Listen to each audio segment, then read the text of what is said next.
আসসালামু আলাইকুম সবাইকে, আশা করি সবাই ভালো আছেন। সবাইকে শুভ সকাল। আর সকাল সকাল আমরা এখানে তালের আটি খাবো।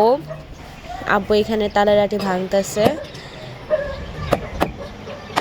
মাঝখানে আম্মু আবার কিসের জানি কথা বলতেছিল, আমি আবার ওগুলা চিনি না।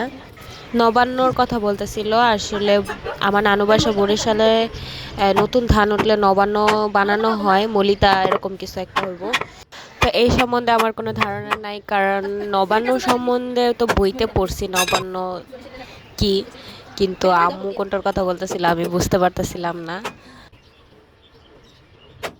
এদিকে সকালের ভিউটা দেখেন, ওইখানে আবার ফুল ফুটছে। ফুলগুলো জংলি ফুল, আমি ফুলগুলোর নাম বলতে পারি না। ভিউটা কি সুন্দর ছিল। আম্মু আবার এদিকে তালের আটি থেকে শ্বাসগুলো বের করতেছে।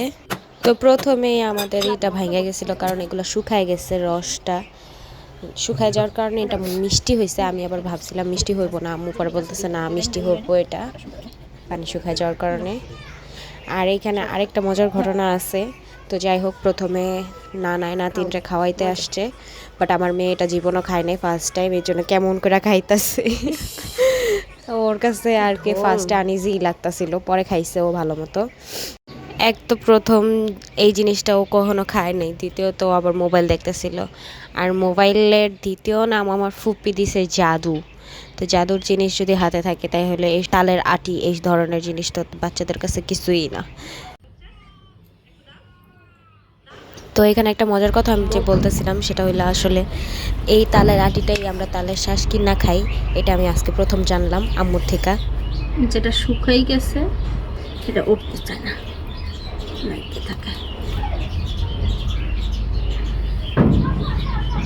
উঠে গেলে পানবই নিশ্চিত।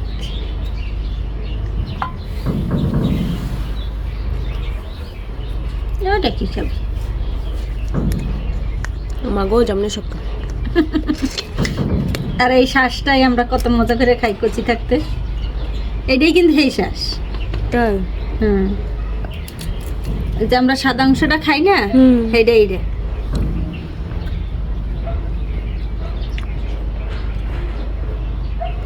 এটা এই বাতি এলে শক্ত হয়ে যায় এরকম। আর উপরে যে ওই যে খোসাটা আমরা ফালাই দিই না সাদা সাদা, এই খোসাটা হইছে এইটা।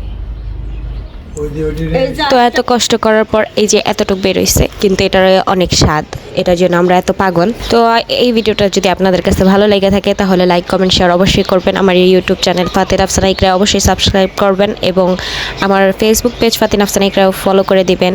আর আজকের জন্য এই পর্যন্তই। সবাই ভালো থাকবেন, সুস্থ থাকবেন। আল্লাহ হাফেজ।